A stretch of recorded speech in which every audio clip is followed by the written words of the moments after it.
Let's get started. It's a real honor to have Bob Mumgaard join us today as part of Columbia Business School's Distinguished Speaker Series.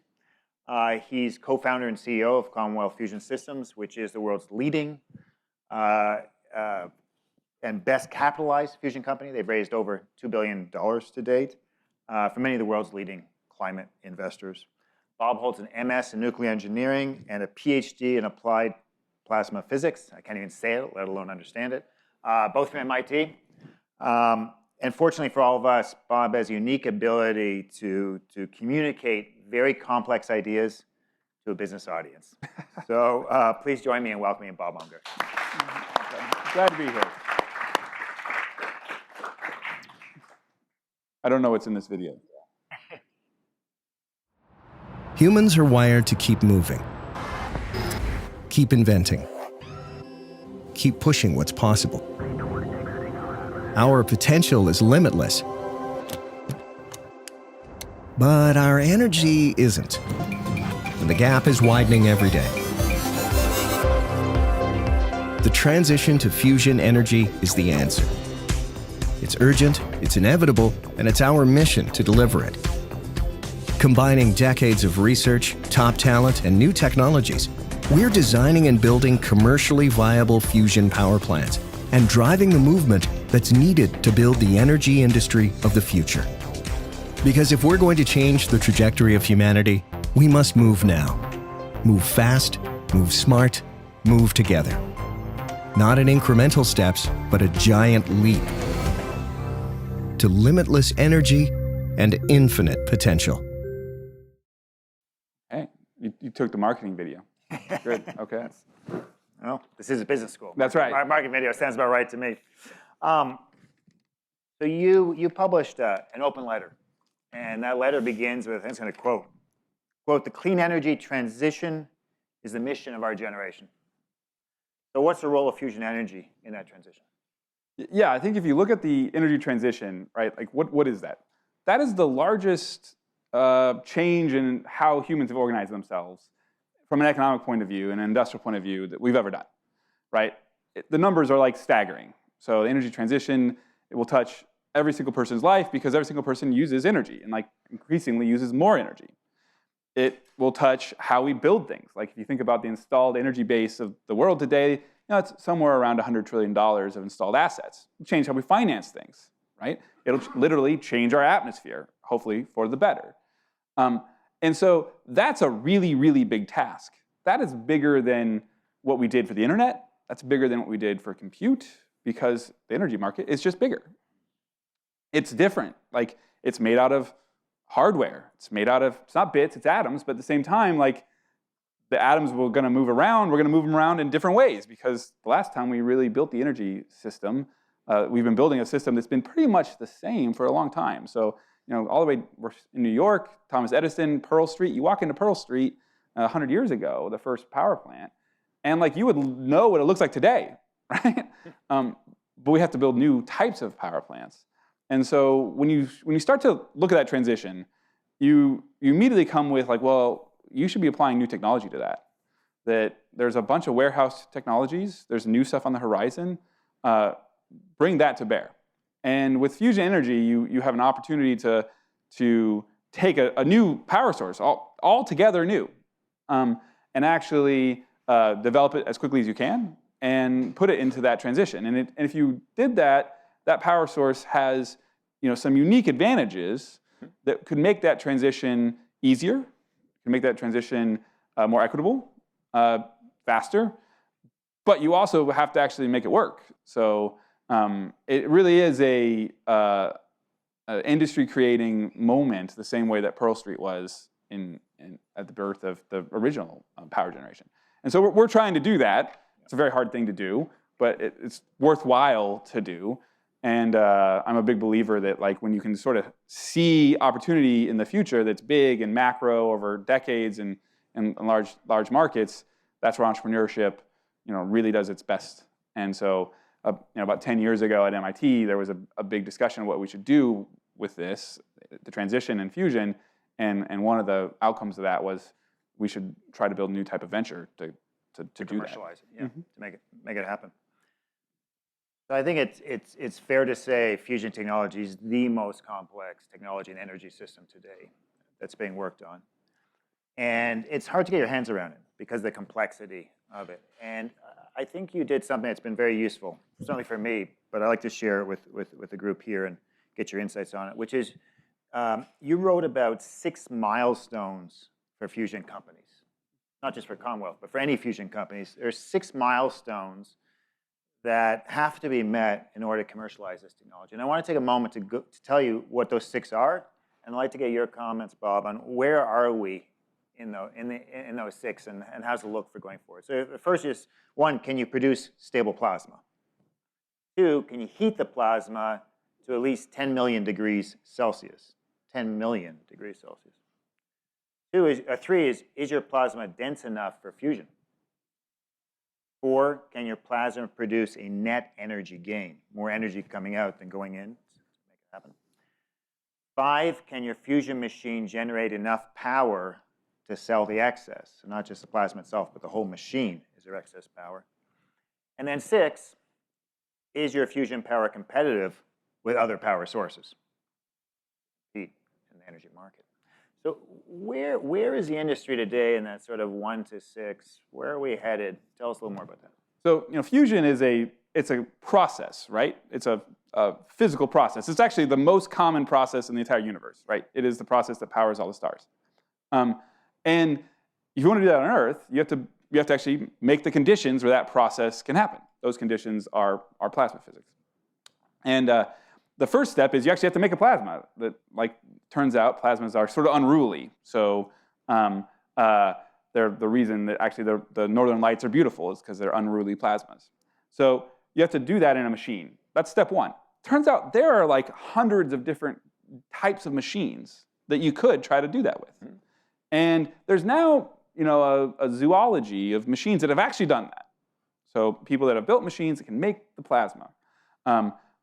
And not just on a piece of paper, but actually go out and build them. You can actually, there's 12-year-olds that can do that now. Every once in a while see a 12-year-old make a fusion machine in their basement. Pretty clever 12-year-olds, but yeah. Yeah, you can do that. So lots of machines done that. So you can think of this as like a downward selection of like what's going to be like the dominant machine, right? If you think about it from like inventing flight, there's lots of people that were trying to get airborne. Then you have the next step is that plasma, turns out it has to be pretty hot, like really hot. It has to be around 100 million degrees. But by the time you're 10 million degrees, you're in the right zone. The physics is so there's about 6 architectures that have done that you can actually go and see and make a 10 million degree plasma. Then the next step past that is like it's not just enough to be hot. You have to be insulated well enough and enough of it so that you're in the fusion regime. You're not just, you can make your house hot by having a giant furnace, but if the doors are all open, that's not going to work very well. So like you have to start to insulate it. There's only about 3 that have done that of architectures. And then the next step is you have to make more power from that plasma than it took to heat it up. There's only one architecture that has done that. There's only one place on Earth that's been done. And that was done 2 years ago at a laboratory in California called NIF, using very big lasers. The machine that we're building outside of Boston, and that machine is anticipated to do that, to make more power out than in. And that's not just our view, that's a bunch of independent people that have run those simulations. So that's exciting because we'll have 2 architectures. The next one after that is cell power. Make enough that you can actually sell power. And no one has done that. But we can now see what that would look like. You have enough on the previous step that you can look and say, okay, we can understand what it would be like to build a power plant. What are all the technologies? What's that look like? How do you simulate it? And those simulations have been compared to all these other previous experiments. So you can sort of get an idea what that is. We announced last year that we'll build a plant in Virginia that we haven't started to build yet, but that we have agreements with utility and offtake and others to go build, that would be the first to do that. And so the world can see what that looks like. And there's now a race for that step that has been announced. The US has made it a goal to do that in the early 30s. The UK is on a similar time scale. The Chinese are on an aggressive time scale. The Japanese have announced in the last 2 years they want to do that. And so you have sort of a race towards that. And that would be the equivalent of having the first nuclear power plant in Shippingport, Pennsylvania, or that would be the equivalent of having the Pearl Street station in New York, to have that. Can it be economic? The next step after that, well, there's some first principles reasons to believe that it can be. If you sort of add up everything that's in it, and the fuel is not something you have to pay for, you add up everything that's in it, you're like, this could be economic, and there's some people that believe it could be economic at a level that would be civilization changing, so significantly lower cost. I'm not quite there yet, but it could be competitive. When we'll see that, that's harder to judge. But we've been on about 100-year arc from first knowing that fusion was a process in the stars, as 1921, to like now we can see a generation of power plants in the early 30s. Okay, early 30s. Right. Very good. Right. Thank you for that overview of the sector, because that's really important to understand more detail we'll get into in the conversation here. So let's take it from the industry perspective to Commonwealth. So you have specific technology, and you also have a business strategy. You have a commercialization strategy that you're developing. Tell us more about that and how it differs from your competitors, how you're positioning Commonwealth. So I said there's all these different architectures. Yeah. So one of the things that's difficult to build a business on is a business that needs to have multiple steps of discovery. Turns out discovery is like pretty hard to underwrite, right? It's pretty hard to schedule. It's pretty hard to know when it will happen. And so you don't want to have too much discovery in your plan. So one way to do that is, which we have done, is say, okay, like we'll take the fusion concepts that we know the most about, the ones that we've built the most of, the ones we've studied the most, and they're in the nearest regime. So it's like sort of, if you're building a drug company, you'd be like, I know these pathways exist. I'm going to choose a pathway that's pretty close that maybe I've seen in mice, right? Versus a completely novel thing. There's another strategy is just try to be extremely novel and hope you have a big breakthrough. It's easier to underwrite something that you're more confident in because you've built them and you understand them. So we choose that.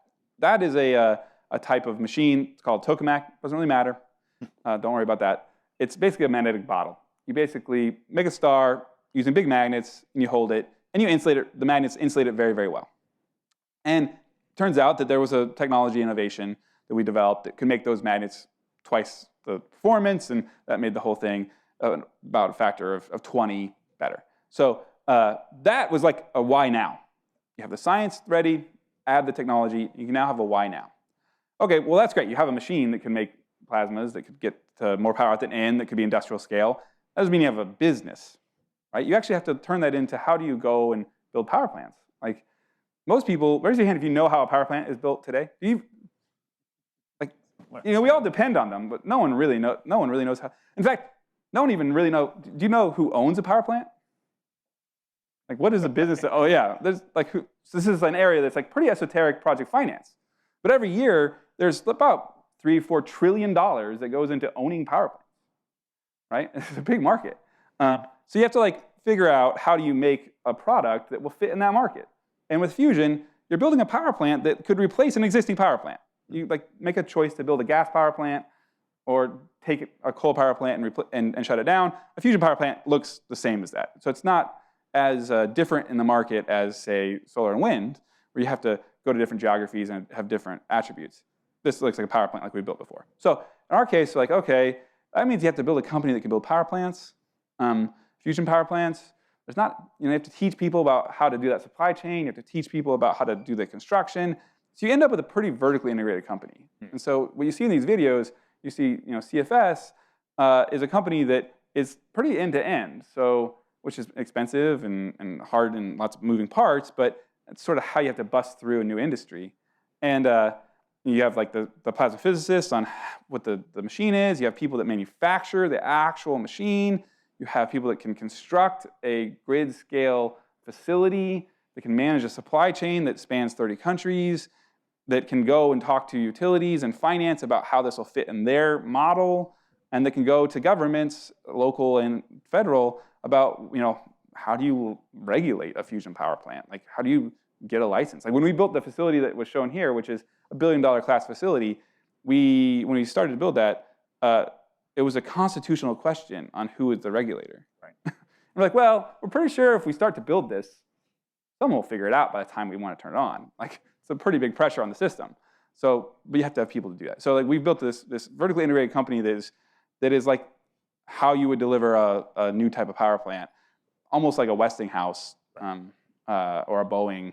Not great examples today. They had a good run, like, but pretty vertically integrated end to end. As an aside, you mentioned the regulatory challenge, the challenge being no one's regulated a fusion plant before because it never existed. But I think you should just mention for the audience that the regulatory issues around fusion are different from fission. The risks are different and so on. Can you just speak to that for a moment? Yeah, and people, there's actually now we have in the broader fusion ecosystem, you have people that start to make little niches for themselves, which is great. It's like you have people that study public acceptance, for instance. People that study regulation are starting to, a dean that approves a faculty member for public acceptance in fusion. Yeah, that's great. So fusion and fission are very different things. And one of the challenges is you have to actually make that clear, that the wording is close, too close, when actually the process is literally the opposite process, right. The other ends of the periodic table. And so in fusion, you don't have the things that are the most problematic parts of fission. Not to say that fission isn't great. I'm a nuclear engineer. I think we should build fission plants too. But in fusion, you don't have uranium or plutonium. So you don't have weapons stuff. You don't have a chain reaction that if you don't control it, you create a regional disaster. Yep. You don't have long-lived nuclear waste, and you don't have a meltdown. And that's because the physical reaction does not allow those. Which means that you would have a different, if you had a hazard-appropriate regulatory structure, it would be very different. Yep. And so what the US did about 3 years ago, they started and they said, after we started to build this plant, like, oh, we should figure this out. They did a process to figure out where that should live within the government, what those rules should be, and last year they decided that it would actually live, the rules would be nationwide, they would be unique to fusion, based off of how we do like cancer treatment centers and other things that have similar hazards, not fission, and then they would actually be devolved, the implementation to the states, and actually the Spark facility, which is the one we're building right now, that recently in October got its operating license. So that's a big deal to actually now have regulatory certainty. And now other countries are along figuring out what they're going to do. Hopefully they don't do things that are completely incompatible. We sort of stay involved in that. Since you brought up the topic of other countries, obviously there's a global race to develop fusion. Where is the U.S. versus Europe versus China or anywhere else in the world? How would you characterize what's going on in that race? So, fusion has some pretty big geostrategic implications, right? If you think about what fusion is, like every energy source before was sort of like hunter-gatherer mode, right? Like you went out and you gathered a resource. So like you dug it up and burned it and piped it, or you waited for the sun or wind to come over your advantageous geography. That's a resource business, right? With fusion, you're not collecting anything. You're building a machine. You're building a technology. So it could scale very quickly, and it could be decoupled from those resources, which some people that have those resources aren't happy about it. Some people that don't have them would be great, and some people that want to make those business out of selling those machines, putting them around the world, and possibly exporting the other things that come with being embedded in your power system, that looks like other technologies, communication, 5G, solar, all those things. So like a race with big, big implications. Even you can like think, oh, fusion's a long way off, but like depending on who gets it when, it actually could have some big implications. So where the US has been is historically a leader on the innovation and the science. But we started to not invest in the infrastructure of doing that science about 20 years ago. And so we have the oldest infrastructure. Where the Chinese are is they're centrally organized and they are building the biggest infrastructure. So like you can see it from space. And every once in a while someone's like, oh wow, we found a new site that we think is a fusion site in China. So that's very different points of view. CFS, we're the third largest fusion organization in the world. The largest is the Chinese one. And the second largest is the UK one, the government. And then there's us, and then there's some national labs in the US that are the next ones down. But the amount of money, the amount of effort is significantly larger in China than it is in the US right now, somewhere around 3 to 4 times. And money goes further. So there's some consternation right now in the US about what should be done about that. The Strategic Studies Project, which is a think tank in DC that did the AI race, they actually just released, I'm on that panel, but we just released a report that's like, okay, these are options. We'll see. Interesting race. Big race of our time. It's like a space race, but for energy. Yeah, exactly. Moonshot, as they say, for energy. Let's bring it back to the U.S. and back to the commercial perspective on this. And you put a post on LinkedIn. I stalked you on LinkedIn. I posted on LinkedIn. I thought it was a really interesting post. And it's 2 charts you put on there. One is a chart of the projected growth in data centers in Virginia, where you're putting your first power plant. And there's a second chart which shows a projected increase in global electricity demand from all sorts of drivers: industry growth, buildings, EVs, electric vehicles, and desalination. It's in that chart too. And the interesting takeaway is that despite all the hype around data centers and energy demand growth, data centers are less than 10% of the projected increase in demand for power. So what are the implications of the forecast for fusion? Yeah, the energy transition is an interesting problem because you have organizations whose only job is to project the future of energy. I mean, there are literally like buildings full of people, that's their job, right? And it's been there since the 70s mostly. And they disagree on what the future of energy will be by a factor of like 4, like depending on what organization you pick up. That factor of 4 is worth somewhere around $50 trillion of disagreement, right? So like, we don't really know how the energy is going to go. But if you look at and stack rank like why they disagree on an axis that is how techno-optimist are you? If you believe new technologies are going to happen, new types of finance, that like the world's going to get itself organized, and that then you believe that you're going to solve enough to like maybe keep it to below 2 degrees, maybe not, right? But you'll actually have a livable planet, and that the billions of people that don't have power will get it. That's a very techno-optimist abundance view. If you don't think technology is going to show up, or you think it won't be financed, then you're like, well, the market's only going to grow for electricity like a factor of 2 going forward instead of, let's say, a factor of 10. Well, but the world's going to bake, people won't have power, right? So that's a huge range from the experts. And that shows up in all sorts of different things. Like how fast are EVs going to be adopted? How fast are we going to take cement from being made? Cement's a huge driver of energy and CO2. How are we going to come up with ways to make cement electrically, or steel, on and on and on? What's the deployment rate of solar and wind? Is that going to continue or slow down? Is it going to go exponential versus linear? So big ranges on all these giant industries. Why is the data center story interesting? Well, the data story is interesting because 1, it's new, right? Like AI is new. 2, people can actually use the product, and they've tied it directly back to the energy use, like that's on the front. But most importantly, the people who are making those products are techno-optimists. And they have balance sheets that are bigger than governments. They are more stable than sovereigns. And so to have them enter what they perceive as an existential fight in many ways, that is tied to energy, is a big perturbation in energy. That's a big perturbation. And so while on a total scale, maybe they're small, from doing the first things, from pushing it forward, from making those technologies happen, from driving the business innovation, they're big.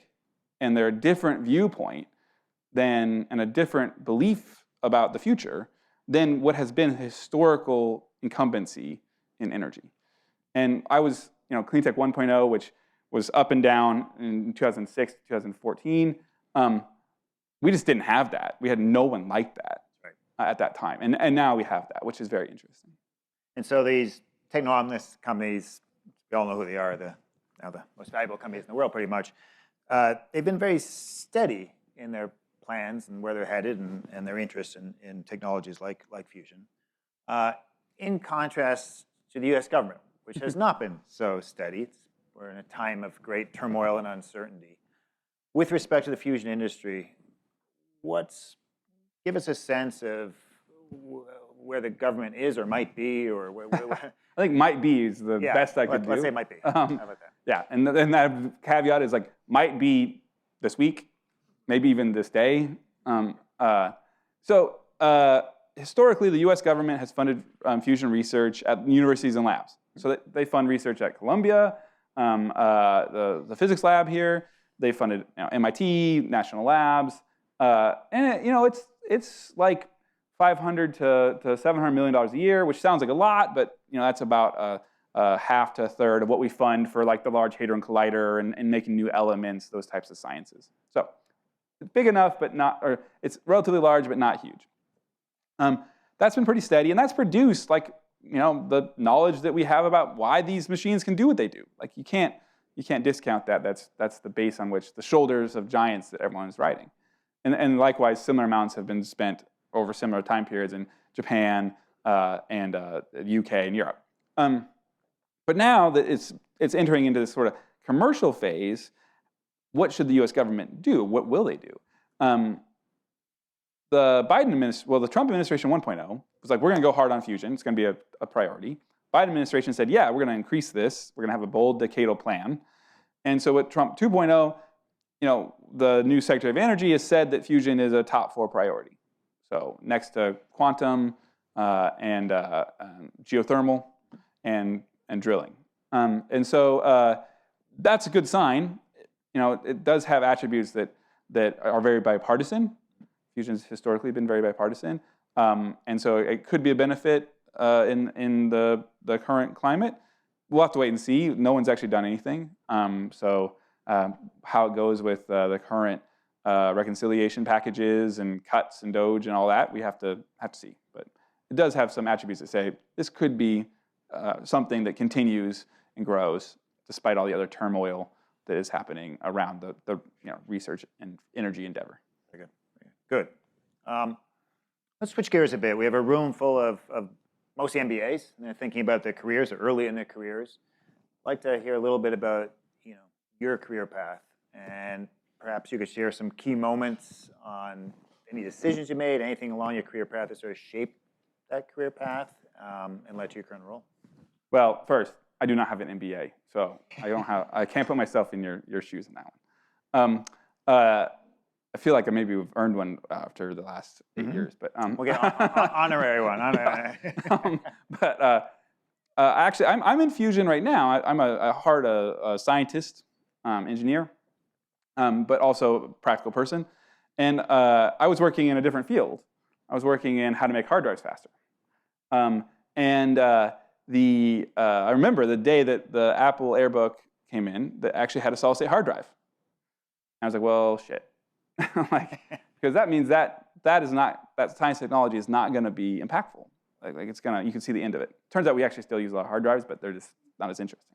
And so I decided to switch and to go to something that you could see that was at the beginning of a technical evolution.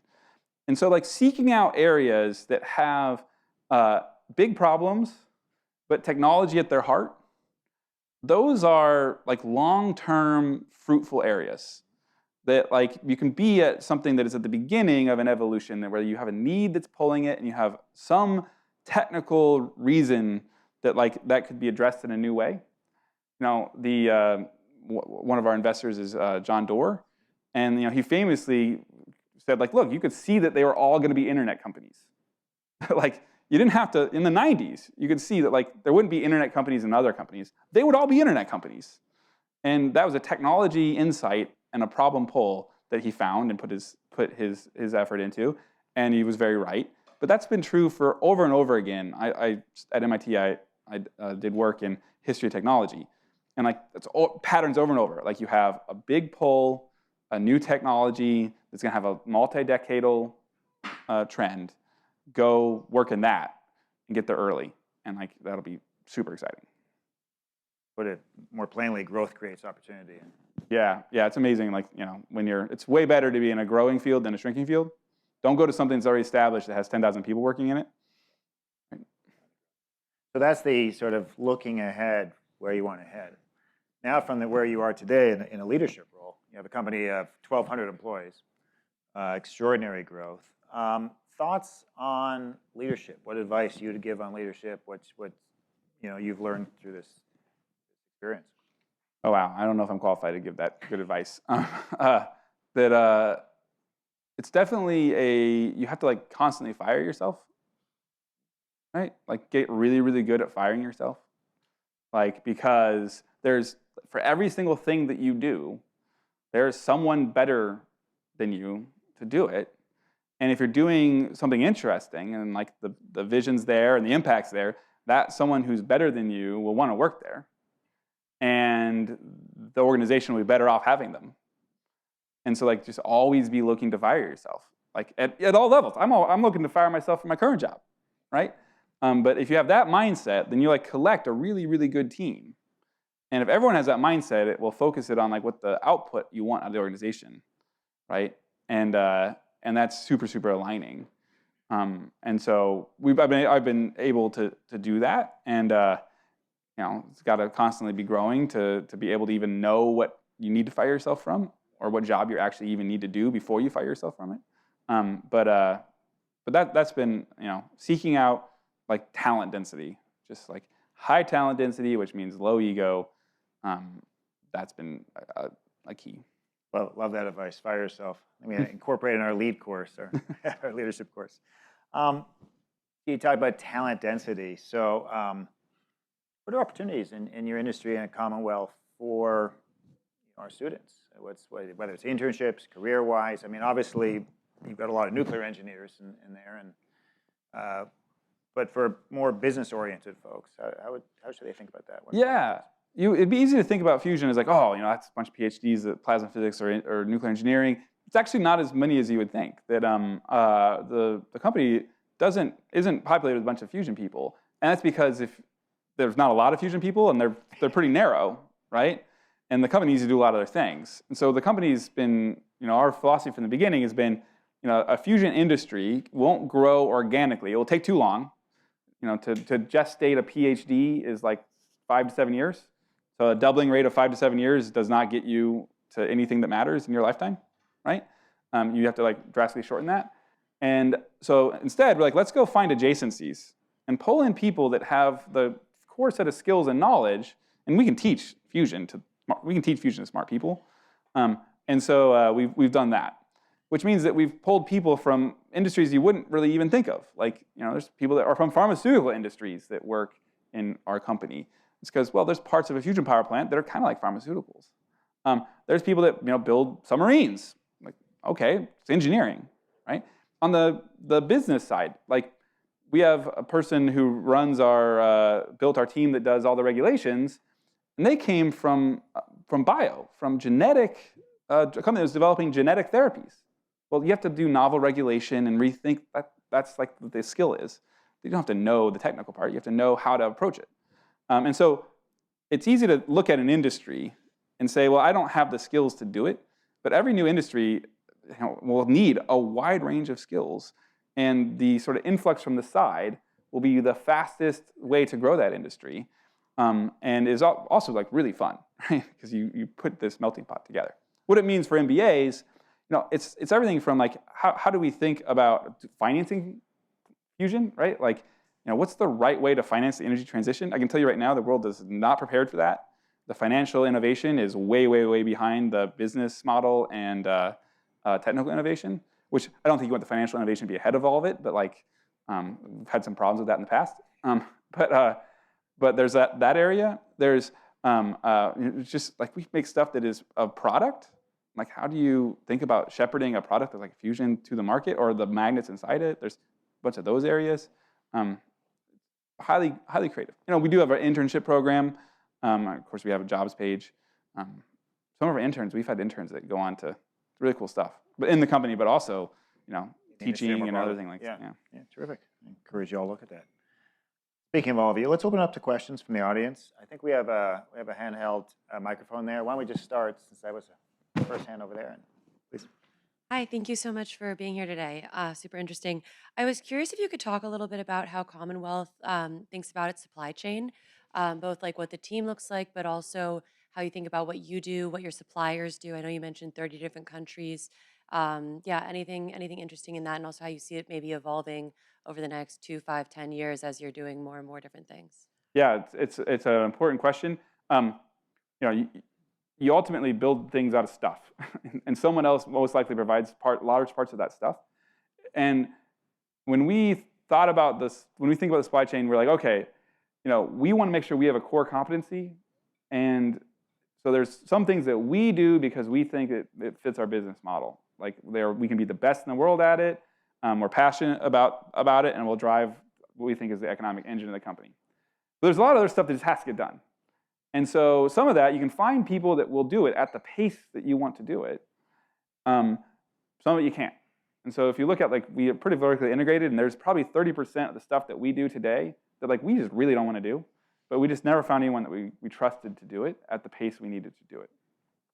But then there's other ones that you're like, oh, we found really strong partners that we've scaled with. So one of our materials that we use, we scaled that market by a factor of 40. And to do that, it means we've owned part of those companies.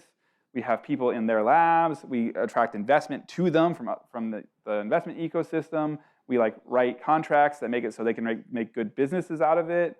We understand their cost structure and understand what the margins they're going for, and part of the negotiation. But we're super involved in growing that industry. There's other ones that's look, we just want this to be a commodity, and let's compete multiple suppliers. There's ones that are in between where we have a lot of people in our supply chain that came from other hardware, fast-moving places that are like SpaceX, Tesla, where your speed is really important.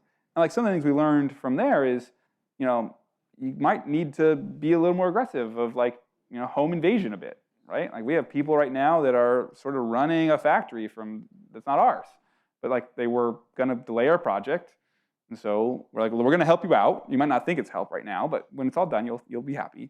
But we're going to make sure that this thing makes what we need it to make. So it's a wide range, but it's easy to think of supply chain as this back office function, but it really is if you how many parts does it take to make a fusion machine? All of them. So you have to make sure it works, and you can innovate there as well. Boy, a lot of hands. So you had your hand up here in the front, and then we'll try to get up this side of the room here.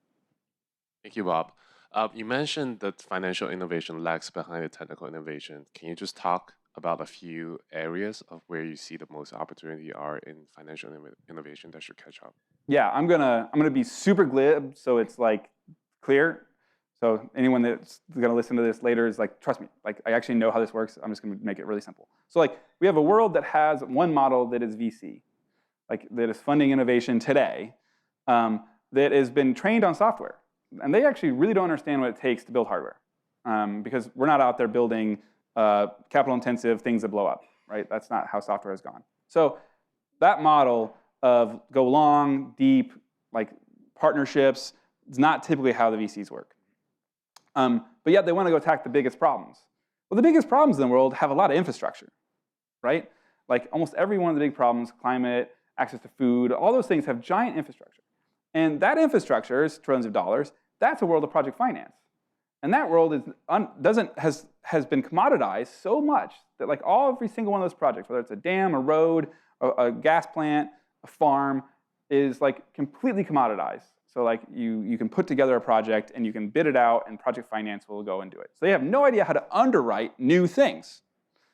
Big gap between those. They don't even speak the same language, right? They have the same LPs in often cases, but they don't actually speak the same language.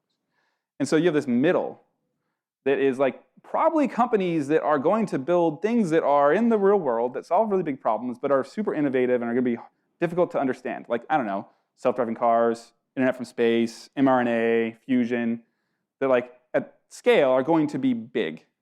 No one knows how to finance that because the money has segregated too far. And so there's something in the middle. And so there's people that are thinking about that. If you look at our investors, we have about $2 billion of capital. There's a lot of people that actually have mixed strategies of finance, all under one house. And they're oh, holy, there's something in the middle here. I don't have to follow my own rules. I can go fund that. And if finance doesn't do it, that middle is going to be funded by tech companies, oligarchs, billionaires. Yeah. Big mix. Bob, just so you know, you just summarized my entire climate finance course. For those who haven't taken it, he just saved you 6 weeks. No, that was a great summary over there. I just want to move the mic over to this side. Can we bring it down? Yeah, sure, over there. Oh, there's not a mic there. Terrific. Hey, and thank you again for coming. I wonder, I mean, when do you expect fusion to be price competitive against other energies, which is, I think, is going to be like the big breakthrough for it to be economical? And how do you maintain the confidence and the motivation to keep going on a road ahead that's probably going to be very long, very hard, and you're going to burn a lot of cash every year to get there? So. Yeah, those are two questions. So on the when, what would you need to know to predict that, right? So you need to know some estimate of what it would cost to build a plant, and some estimate of what the plant would produce, and then some estimate of what people would be willing to pay. And so what we're doing like right now is we're getting those estimates narrowed in. And so that plant in Boston is the prototype, but it's like 70% scale, the full scale one. So that tells us what the cost is. The performance of that plant will give us a good idea of what the output will be. And then the plant in Virginia that we're talking about building next, we're in discussions right now on what people will be willing to pay for the power of that plant. And you can look at other energy sources like wind and solar. It's not exactly the same price because you actually have intermittency and you have some grid pieces. So the best way is to go do an auction. Like, what would people be willing to pay for a fusion power plant, right? And so we're getting good fidelity on those 3 numbers. And then the question is, okay, those 3 numbers, when you build that plant, do you make money or do you lose money, right? And how much? And it looks like it pencils from what we see right now that like you might be able to make money, but you're not going to lose a lot of money. So it's in the right zone. And the next question is like, well, can you make it the next one cheaper? Certainly. We can see in our own factory that every time we make something, it has like a 20-ish% learning rate. Can it make more power? Yeah, we think you can. So that says that like it should be within the first few plants that you could get to price parity. And we got to actually build it and see. That's a lot of this stuff. There's a lot of people that you can do paper studies, but I can tell you that the plant that we just built, like we totally misestimated the cost of the bolts. It's got like $5 million of bolts in it. That was not in the original estimate. Special bolts. Do you want to also mention about funding going forward? Oh, funding going forward. Investment. Yeah. So how do you stay motivated for the long term? One, how do you keep investors motivated? And how do you keep the staff motivated? Turns out they're both similar, which is you have to be able to break it down into steps, right? And like those steps have to be meaningful. They have to be de-risking. They have to take the highest risk, put it earliest. And then if you can actually execute, like people get super excited when you're executing things, right? And so we've been, good, lucky, some combination, to be able to have that roadmap. It's been the same roadmap for about 10 years. The company's 8 years old, 7 years old. And so we're knocking down those, and that's very motivating to see those. And because you can see how the one fits the next one, the next one, the next one. Investors like see progress even. Yeah, tangible. You can tell, right? Creating value. Yeah. Value.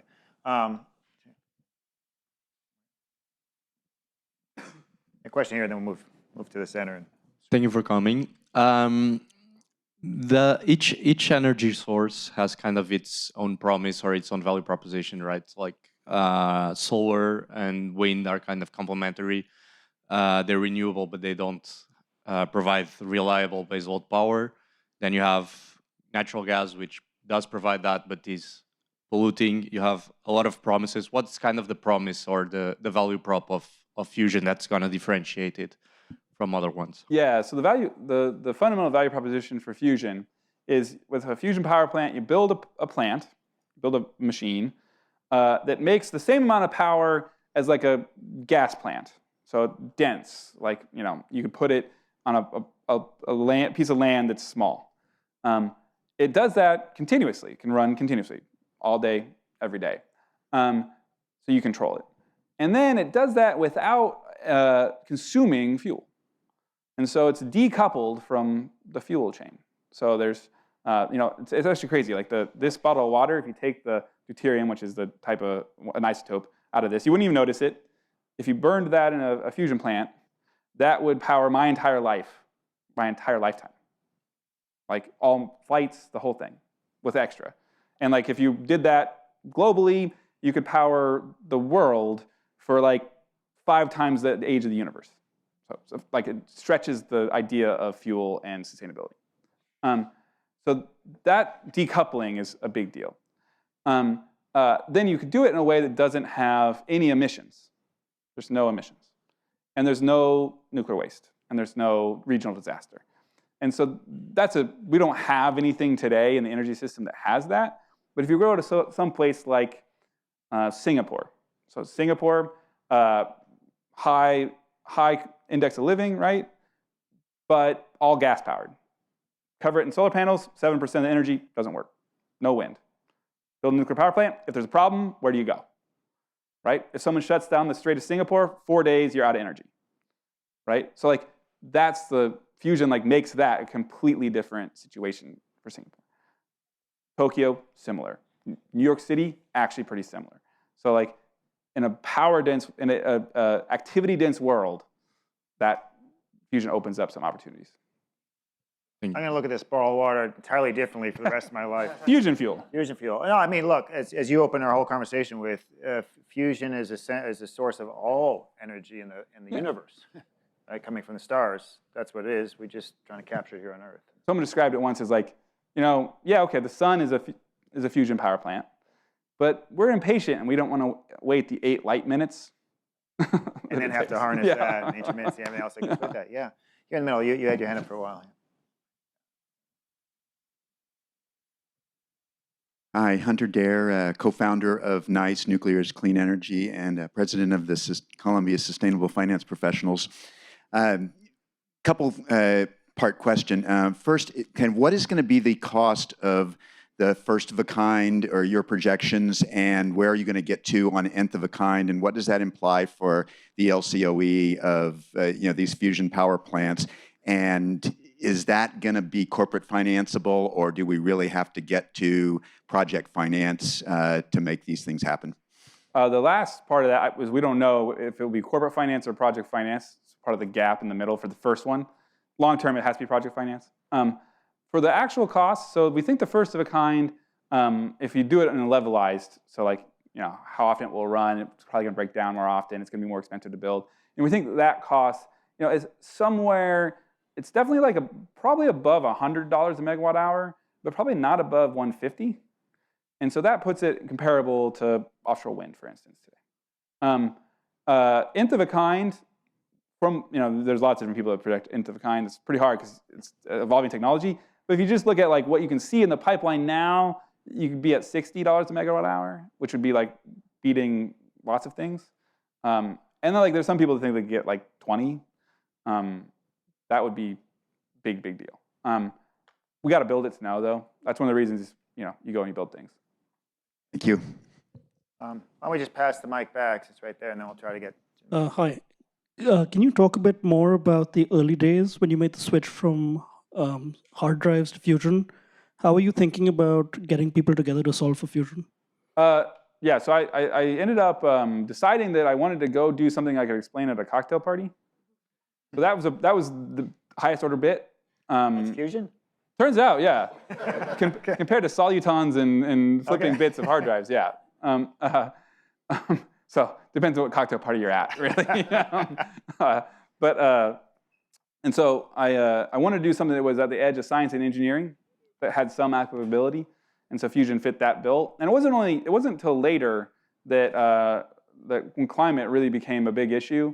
And the first generation of sort of clean tech 1.0, people have been working on clean tech for a long time, but like that I got involved in the energy part of it, and so that was as a researcher at MIT, but MIT has a very good entrepreneurial and industrial and energy mix of people, and so eventually out of that soup came the plan that we're executing now, and sitting here at a university and thinking about what institutions do, given our current political situation, that MIT really shepherded this thing forward for many years with a mindset of like, what's the job of a university?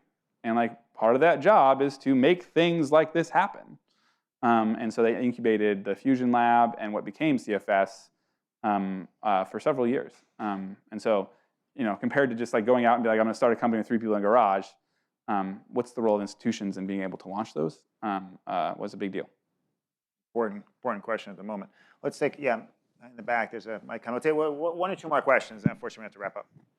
Hi, thank you for being here. I actually have 2 questions. So when we talk about nuclear in the US, I think one aspect is that there aren't that many engineers who have built a nuclear power plant in the past 20 years. So is this a similar concern when you're thinking about like building a nuclear fusion plant in the US? And second question is there a lot of like cross-border sharing of the progress? Let's say if something happens in China, do they share it, and do you share it back and forth? How does that work? Yeah, so on the question of like the workforce, fusion, there's not a workforce. You have to make the workforce, right? So, which has pros and cons. Cons, it doesn't exist. Pros, you don't have to reprogram it. In fission, actually, there's challenges because you have people that understand how a modern fission plant works, but their demographics are that they don't understand how other thing works. You have their late career. The last time they built one was 30 years ago. The world's very different.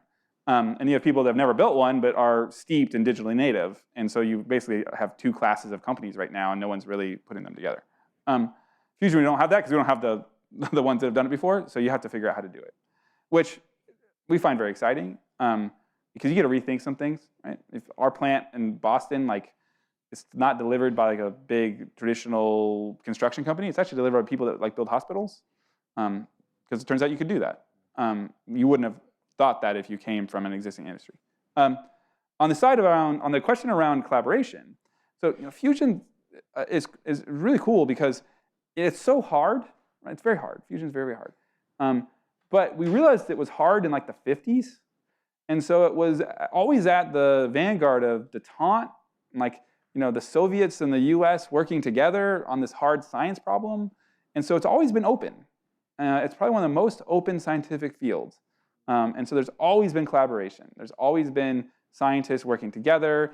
I've worked on machines in Korea, China, Japan, Germany. And so that's a very cool basis that it's open, it's published, and people are really pushing each other. The same way that there's in weather predicting, it's a global exercise to have good weather models, right? At the same time, we're now entering a phase where you can see the commercial application of it. And so there's pressure to fracture that. And so that's something that's happening in my field is how much should that fracture? Should the large international program that has Russia and China and the US and Europe all working together, will that survive? How much should the US scientists that have been going to China keep going? Those types of questions are at the forefront. And as big as fusion is, it's not as big as nations. I think we're just about out of time, and I'd like to conclude the session by asking Bob if you have sort of a final message or insight you'd like to share with the group.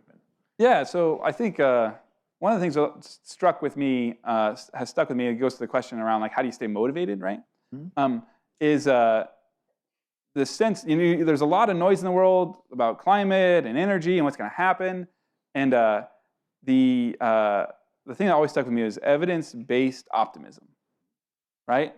That if you actually go and you look and you say, okay, are there reasons to be optimistic? You can find evidence to be optimistic. And the advance of science and technology towards the hardest problems is one of those, but there's other ones too. And so that evidence-based optimism, that's very important when you're trying to do big things. Terrific. I want to add to that comment by saying I'm so excited about teaching climate change and what motivates me every day. And it's the incredible range of technologies that are being advanced every day. It's just amazing, the thousands of incredible technologies out there, fusion being one of the most exciting at the moment. But there's a lot of really interesting things going on. While we have a huge challenge ahead of us, we also have interesting developments too. Please join me in thanking Bob Mumgaard.